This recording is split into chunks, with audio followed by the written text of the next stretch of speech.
Hi hello నమస్తే. Welcome to our channel. మన singer కల్పన గారు మనందరికి సుపరిచితులే. మన సౌత్ ఇండియన్లో ఆల్మోస్ట్ అన్ని లాంగ్వేజెస్లో ఆవిడ పాటలు పాడడం తెలిసిందే అందరికీ. సో సూసైడ్ చేసుకోవడం, నిద్ర మాత్రలు తీసుకొని సూసైడ్ చేసుకోవడం ఒక బాధాకరమైన విషయమే.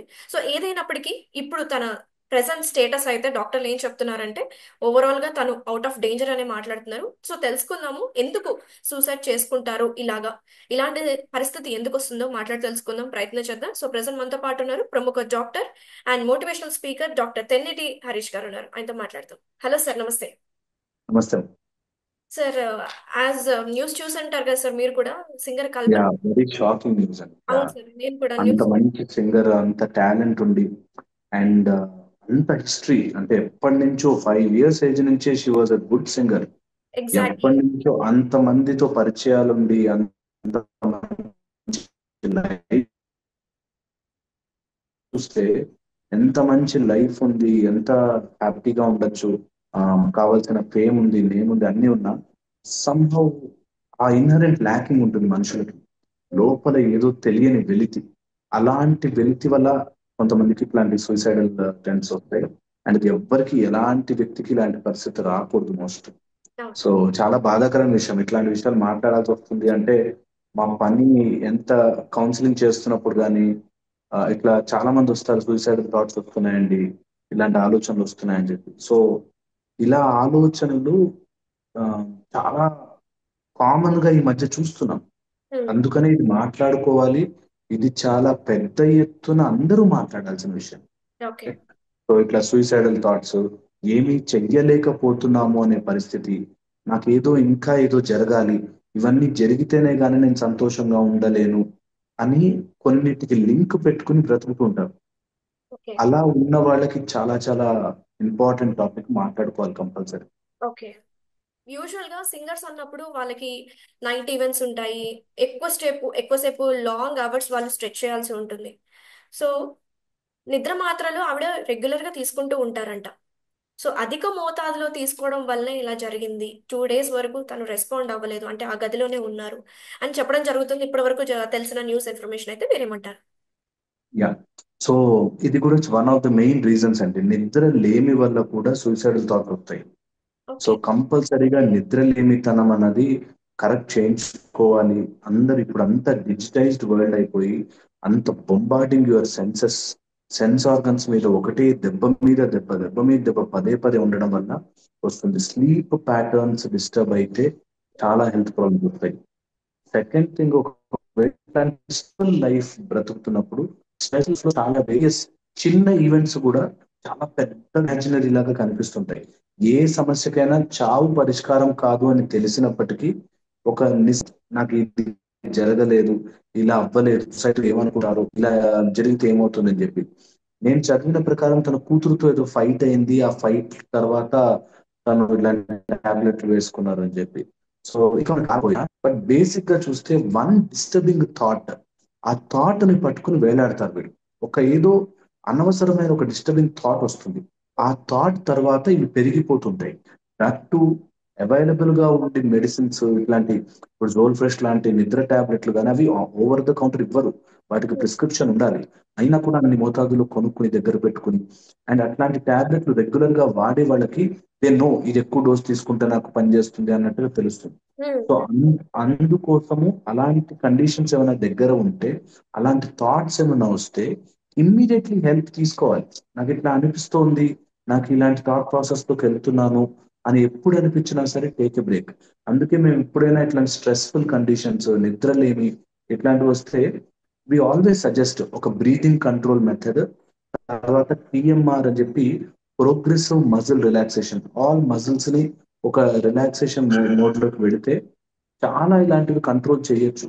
తెలియకుండానే లైఫ్ లో చేంజెస్ ఏర్పడి ఆ చేంజెస్ కి వాళ్ళు అడ్జస్ట్ కాలేక కొన్ని సొసైటల్ నార్మ్స్ కోసం అడ్డు పెట్టి చేస్తుంటారు. సో అందుకోసం ఇట్లాంటివి వెరీ కేర్ఫుల్ గా చూసుకోవడం అండ్ టైం తీసుకోవడం, టైం తీసుకున్న దాన్ని మనం అసెస్ చేసుకుని, సో ఎప్పుడైనా ఇట్లాంటి కండిషన్ మనకి సూసైడల్ థాట్స్ కానీ అట్లాంటి ఐడియాలు కానీ అట్లేమైనా అనిపిస్తే కొంచెం టైం తీసుకుని స్టెప్ బ్యాక్ అయ్యి ఒకసారి బ్రీదింగ్ కంట్రోల్లోకి తెచ్చుకుని ఎవరైనా మాట్లాడగలిగితే మాట్లాడి. ఎందుకంటే ఈవెన్చువల్ గా మనకు ఆ థాట్ లోకి పడ్డాక మీకు ఒక ప్యాటర్న్ ఉంటుంది. ఒక ఆలోచన, ఆలోచన స్లోప్ లాగా ఇట్లా జారి పడిపోయినట్టుగా మనకి ఎందులోకి థాట్ లోకి వెళ్ళిపోతూ ఉంటాం. అలా వెళ్ళిపోకుండా బ్రేక్ చేయాలి ఆ ప్యాటర్న్. ఇది కనుక మనం ప్యాటర్న్ బ్రేక్ చేయగలిగితే సూసైడల్ థాట్స్ నుంచి బయటకు వస్తాం. ఎలా అండ్ చేసుకోవాలి సార్ అది మరి? ఆ టైంలో మనకి అలాంటివి ఆలోచనలు రావు. ఎగ్జాక్ట్లీ అందుకే ప్రాక్టీస్. ఇవి ఎలా అయిపోతాయంటే సడన్ గా ఆ టైంలో చెయ్యలేము. అందుకే కొంతమందికి ఇప్పుడు తన కండిషన్ లో తనకి ఇంతకు ముందు కూడా సూసైడల్ థాట్స్ వచ్చాయని, చిత్ర గారి హెల్ప్ చేశారని, ఇంతకు ముందు కూడా ఇలాంటి టెండెన్సీ ఉండిందని తెలుసు. అండ్ స్లీప్ టాబ్లెట్లు వాడుతున్నారు, హాలుసినేషన్ కి వెళ్ళే ఛాన్స్ ఉంటుంది. అండ్ రెగ్యులర్ గా నిద్ర మిస్ అవుతుంది. హెల్త్ గురించి కేర్ తీసుకుంటున్నాం అనుకుని వేరియస్ టైప్స్ ఆఫ్ మెడిసినల్ దాంట్లోకి వెళ్ళిపోతారు.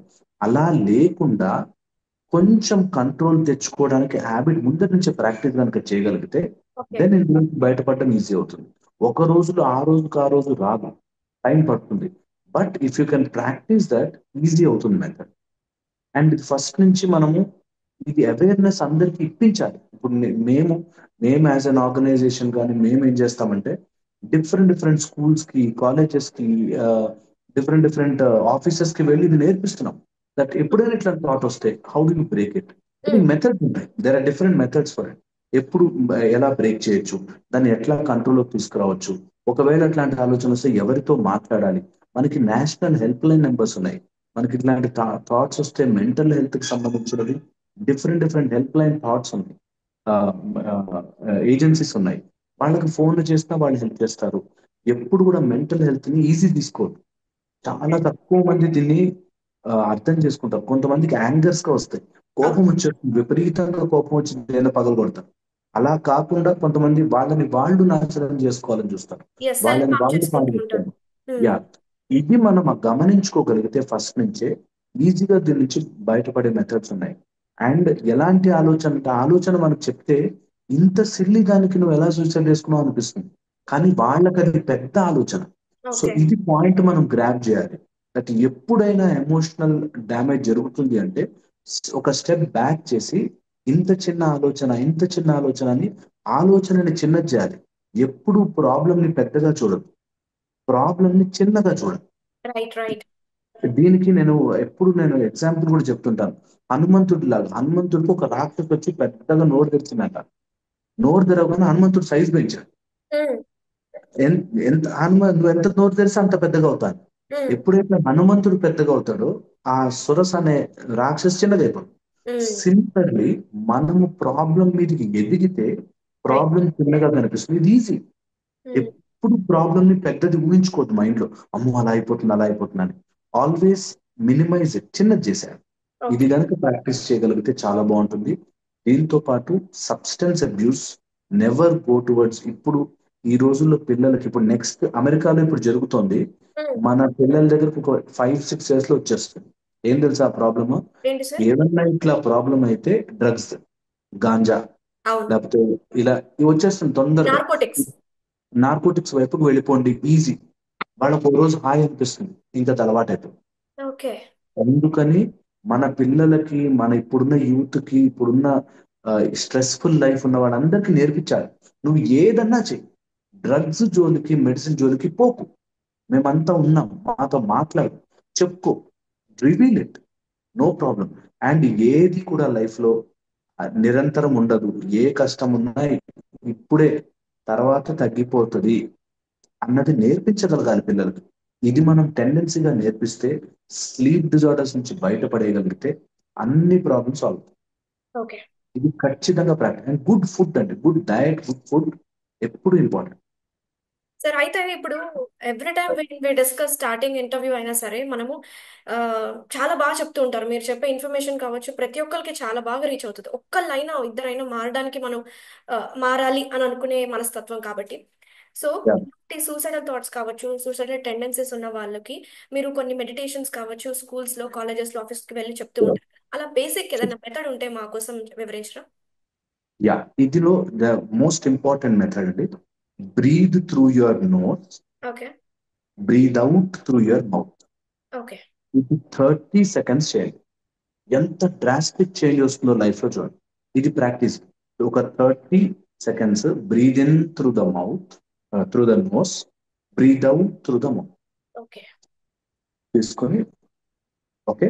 అండ్ దీని లోపల మీకు ఒక ఈజీ యాక్సెస్ చెప్తాను. First is acceptance. అంటే ఒక సమస్య వచ్చింది, మనుషులకు కాకపోతే చెట్లకు వస్తాయి ఆ సమస్యలు, ఓకే వచ్చింది అనే ధైర్యం ఫస్ట్ తెచ్చుకోవాలి. సెకండ్ పాయింట్, ఎప్పుడైనా అట్లాంటి థాట్ వస్తే రీప్లేసింగ్ థాట్స్ పెట్టాలి. రీప్లేసింగ్ థాట్స్ అంటే నాకు యాక్సిడెంట్ అయిపోతుంది అనే ఏమైనా భయం ఉంది అనుకోండి, ఉమ్, యాక్సిడెంట్ ఎవరికైనా జరగచ్చు. యాక్సిడెంట్లు ఖచ్చితంగా జరుగుతుందని గ్యారంటీ ఏంటి? నేను అనుకున్నంత జరగాలని గ్యారంటీ ఏంటి అనేది మనం కంపల్సరీగా చెప్ మన మైండ్ చెప్పుకోగలగాలి. రీప్లేసింగ్ థాట్ మనకు ఉండాలి. ఓకే. థర్డ్ మోస్ట్ ఇంపార్టెంట్, ఎప్పుడు అట్లాంటి థాట్ వచ్చినా సరే షోల్డర్స్ ని కిందకి చేయడం, బ్రీత్ రెగ్యులరైజ్ చేయడం. ఏ మజిల్ లో ఎప్పుడైనా ఏదైనా సూసైడల్ థాట్ ఒక బాడీ పార్ట్ లోకి దూరుతుంది, so um, that body part ని రిలాక్స్ చేయండి. కోపము, ఆలోచన, బిగుసుకుపోవడం ఇట్లా ఉందంటే రిలాక్స్ రిలాక్స్ రిలాక్స్, ఏం కాదు, relax relax relax, let it down. Simple relax అనే మాటతోనే రిలాక్స్ అవ్వచ్చు. ఓకే. ఓకే. అండ్ సిచ్యువేషన్స్ అన్నీ నాకు తగ్గట్టుగా ఉండాలి అనే పిచ్చి ఆలోచనతో మనుషుల్ని పెంచుతున్నాం. ఉమ్, అది ఎప్పుడూ చేయకూడదు. ఉమ్, అన్నీ అనుకున్నవి జరగవు, ఉమ్, అప్పుడప్పుడు మిస్ అవుతాయి, అప్పుడప్పుడు ఫెయిల్ అవుతాం, దట్స్ ఓకే డామిట్, లైఫ్ చాలా పెద్దది అని నేర్పించగలగాలి. ఇది నేర్పిస్తే అన్ని సెటిల్. Exactly sir. సో కల్పన గారి గురించి మరి మాట్లాడుకున్నట్టయితే ఇప్పుడు తన హెల్త్ స్టేటస్ ఎలా ఉందంటారు? రైట్ నౌ నేను చూసినంత వరకు, నేను మాట్లాడినంత వరకు హెల్త్ రైట్ నౌ స్టేబుల్ గానే ఉంది. తన కండిషన్ ప్రకారం వచ్చినప్పుడైతే చాలా స్పృహ లేకుండా వచ్చిన, ఇప్పుడు కొంచెం she is become better. And recovery మాత్రం బై నైట్ గానే మనకి తెలియదు. బట్ ఇది అవుట్ ఆఫ్ డేంజర్ అని అయితే చెప్పారు. ఇలా ఎప్పుడైనా కండిషన్స్ ఉంటే ఆల్రెడీ మెడిసిన్ వాడుతున్న వాళ్ళు, ఆల్రెడీ టాబ్లెట్లు వేసుకుంటున్న వాళ్ళు, అందులోంచి బయటకు రావడానికి కొంచెం టైం పడుతుంది. బట్ నెవర్ లెస్ ఇప్పుడైతే అవుట్ ఆఫ్ డేంజర్ అని చెప్పారు. మనం రిపోర్ట్స్ కోసం వెయిట్ చేయాలి. అండ్ దాని తర్వాత వాంగ్మూలన అసలు ఎందుకు అటెంప్ట్ చేశారు అన్నది తీసుకుని they will tell. Very nice sir. Thank you so much sir. We hope she should have a speed recovery. Thank you అండి. నమస్తే sir. Thanks for your time.